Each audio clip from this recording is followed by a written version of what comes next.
Nuk e kam nxjerr fundin, jo sepse kam ambicie të shfrenuara dhe të papërmbajtshme, por sepse duke evoluar shumë edhe teknologjia, edhe mënyrat e komunikimit dhe hapësira që spektri i gjërë që mbulon komunikimi publik përmban kaq shumë mënyra, forma, përmbajtje, sa them do të jetë një univers i pa eksplorueshëm derisa të marr frymë, edhe sikur fryma e fundit jetë moshën 110 vjeç. Kështu që unë do mbetem një gazetare dhe komunikuese publike deri në ditë.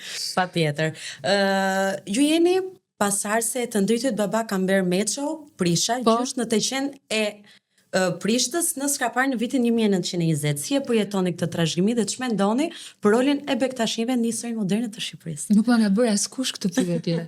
Dhe më pëlqen shumë që ke kam eksploruar. Ke eksploruar shumë nga. Dhe më vjen shumë mirë që e nise kështu.